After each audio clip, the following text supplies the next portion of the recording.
Shalom, selamat sore Bapak Ibu sekalian. Hari ini saya ingin men-sharingkan mengenai kisah menarik dalam Injil Matius pasal yang ke-20 dari ayat yang ke-16 sampai ayat yang ke-28. Saya tidak akan membaca kisahnya secara detail, tapi saya akan mencoba untuk storytelling. Jadi pada hari itu, pada waktu itu, ibu dari Yohanes dan Yakobus yang dikenal sebagai anak-anak Tadeus datang kepada Tuhan Yesus tersungkur di hadapannya. Lalu Yesus bertanya, apa yang engkau kehendaki? Lalu ibunya ini mengatakan kepada Tuhan Yesus, Tuhan, nanti kalau engkau sudah menjadi raja, maka izinkan kedua anakku ini, yaitu Yakobus dan Yohanes, untuk duduk di sebelah kiri dan sebelah kananmu. Kemudian Tuhan Yesus mengatakan, engkau sesungguhnya tidak tahu apa yang engkau minta. Dan kemudian Tuhan Yesus menyambung dengan pertanyaan, dapatkah engkau meminum cawan yang harus aku minum? Dan segera setelah itu mereka berkata, kami sanggup. Lalu Tuhan Yesus mengatakan kepada mereka, memang engkau akan meminum cawan yang aku minum. Tetapi urusan siapa yang bisa duduk di sebelah kiriku dan di sebelah kananku, aku tidak berhak menentukannya. Itu adalah hak yang dimiliki oleh Bapa. Dialah yang menentukan siapa yang duduk di sebelah kiri dan sebelah kananku. Kemudian Tuhan Yesus berkata lagi, dia memberi contoh pemerintah dan penguasa-penguasa itu memerintah rakyatnya dengan tangan besi, dengan kekerasan, dengan kuasa, dengan kekuatan. Tetapi aku berkata kepadamu, jika engkau ingin menjadi yang terbesar, engkau ingin menjadi besar, maka engkau harus melayani, engkau harus merendahkan diri, maka engkau akan menjadi besar. Jadi Tuhan Yesus mengatakan ada bedanya antara kekuasaan dunia ini dengan sistem ekonomi dari Tuhan.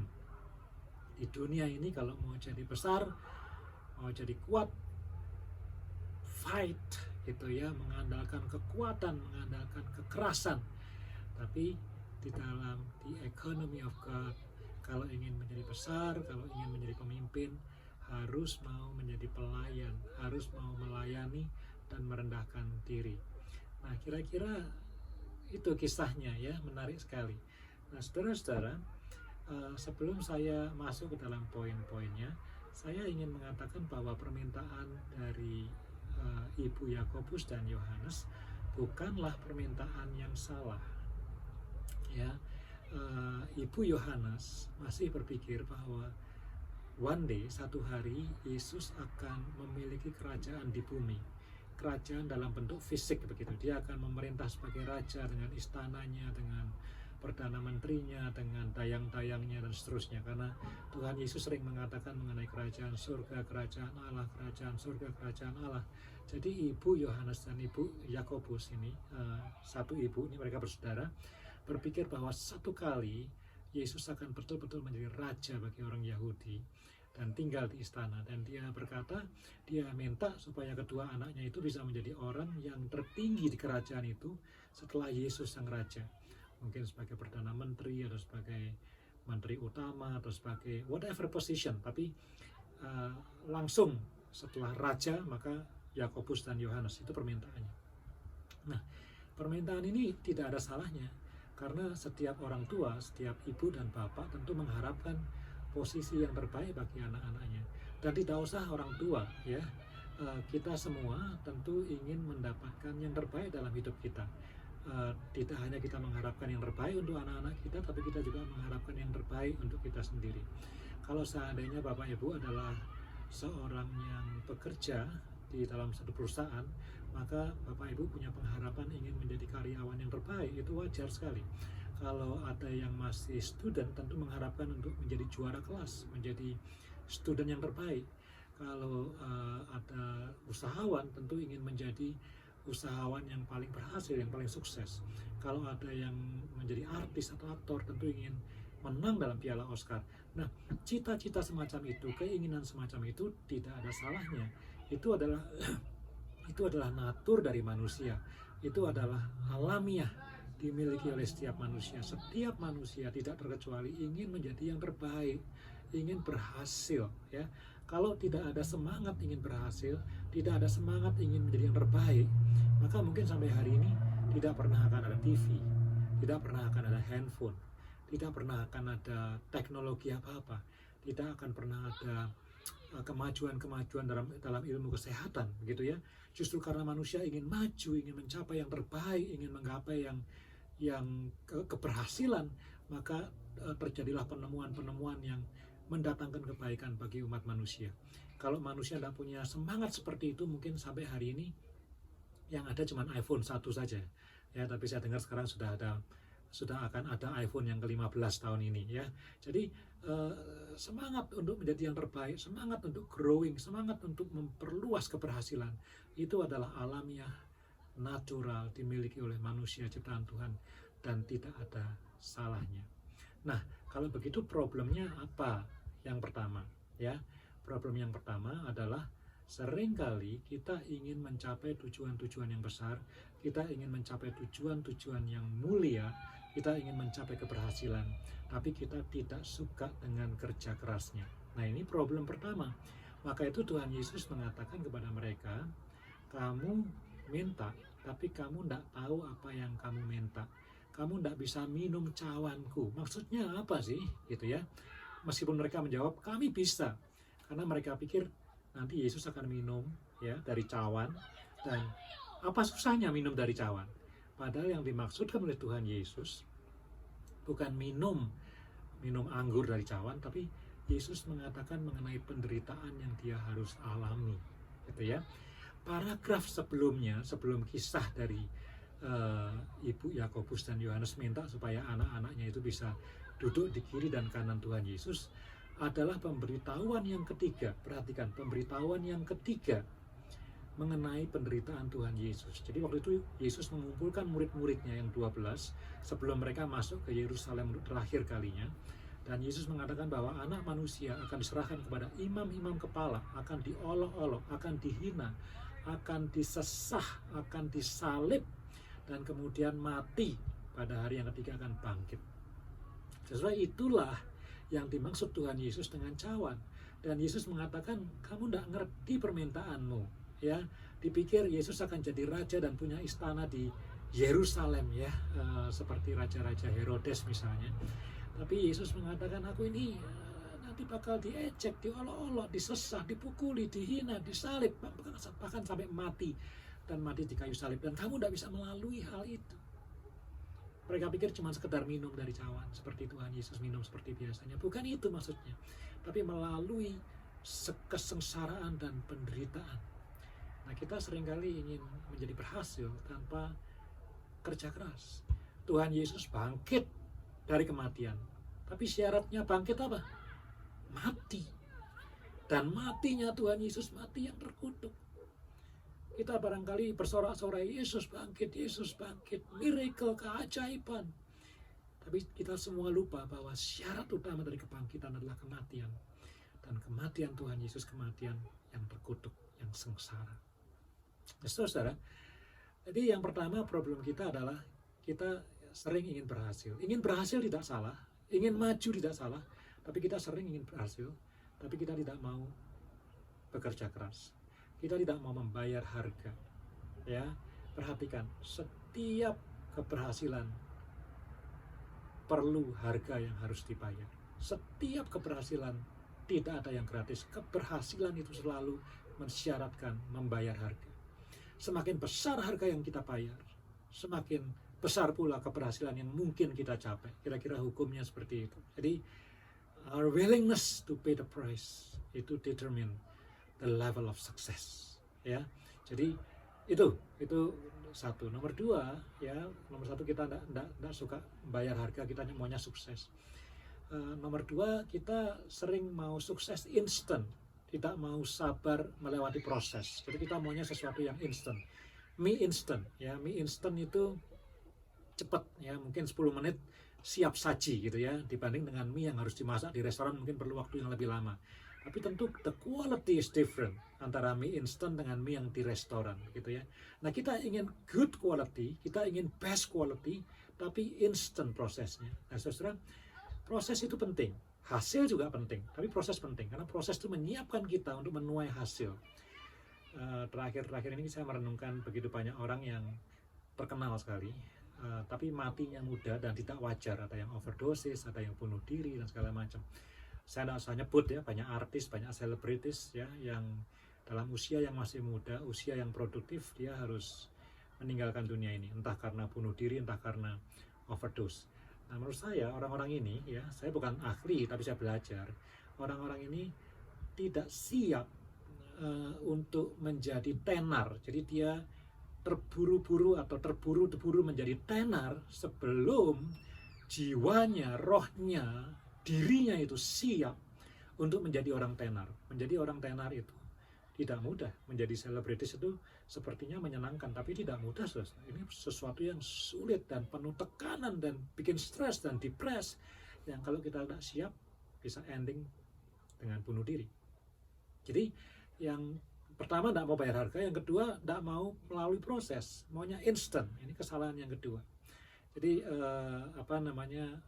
harus dihindari. Kesalahan yang ketiga, kita seringkali mau berhasil, mau sukses di atas penderitaan orang lain. Jadi kita tidak mau menderita, tapi kita membiarkan orang lain menderita, tapi kita menuai suksesnya.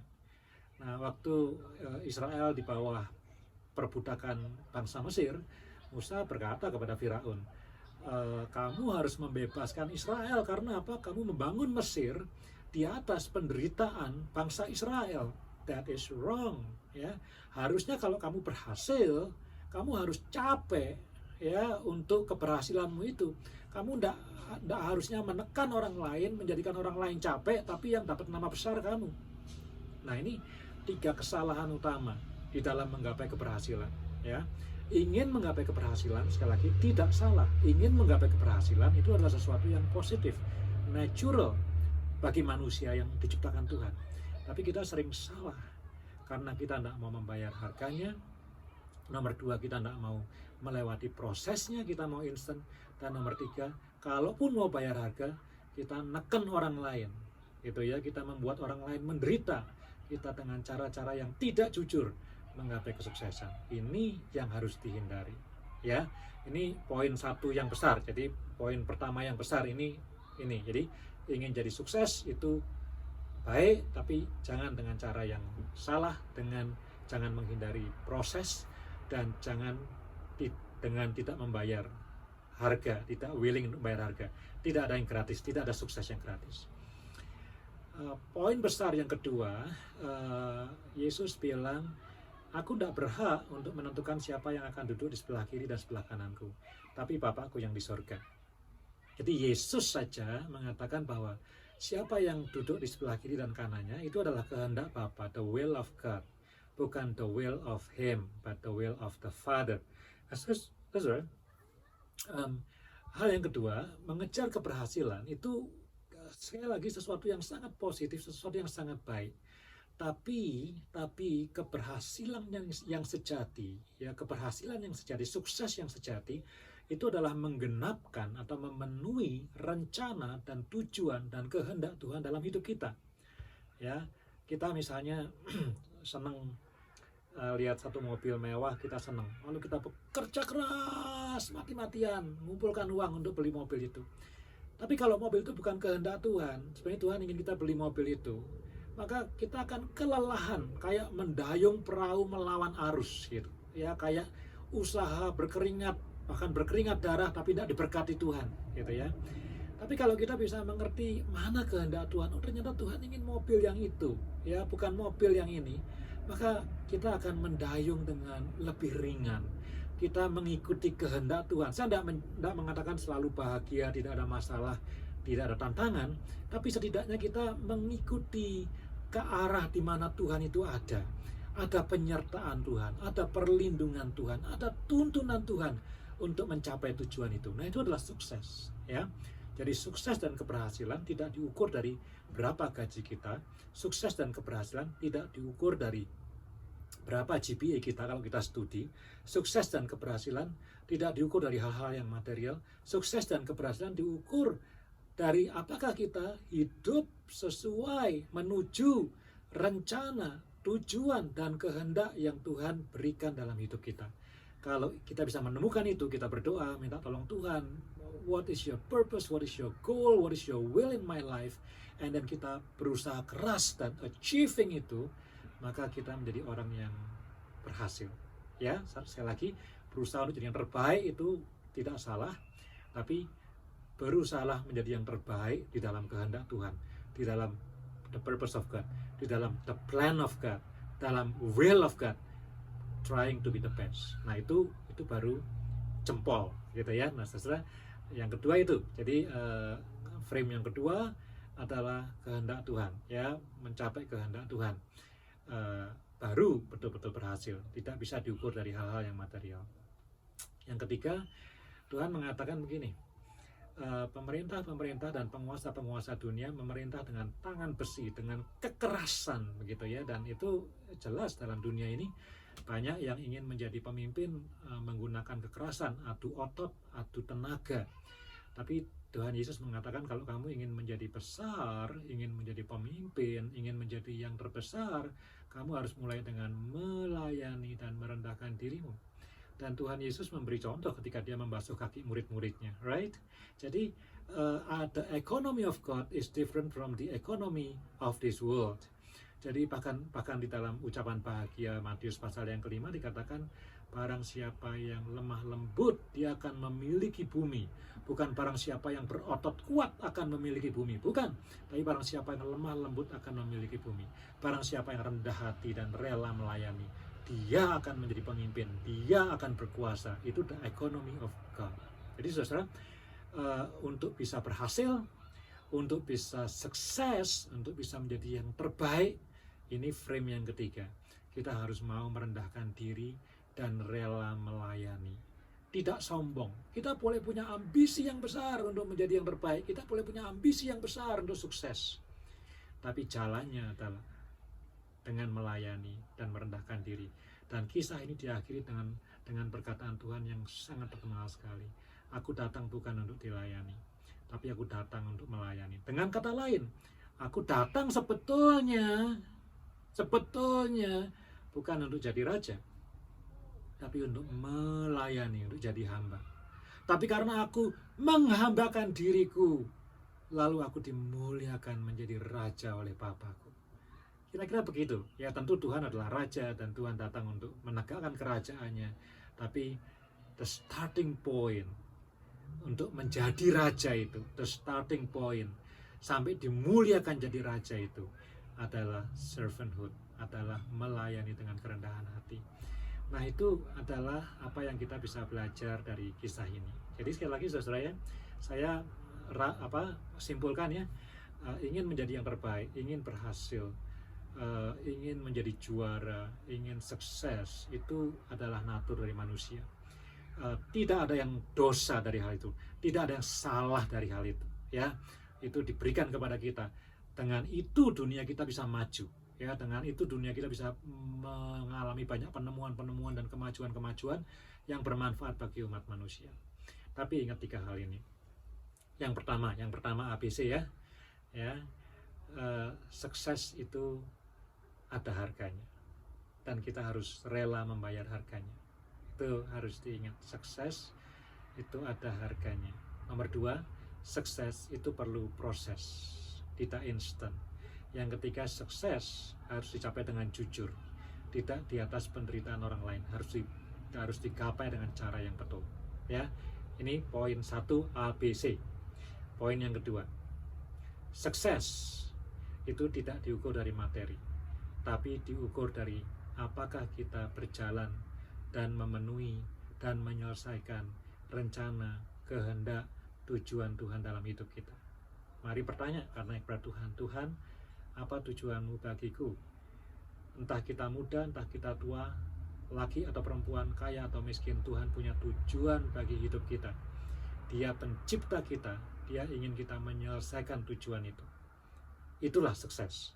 Jadi tidak diukur dari banyaknya rumah, tingginya gelar dan yang lain-lainnya, tapi apakah kita menyelesaikan rencana, tujuan dan kehendak Tuhan dalam hidup kita.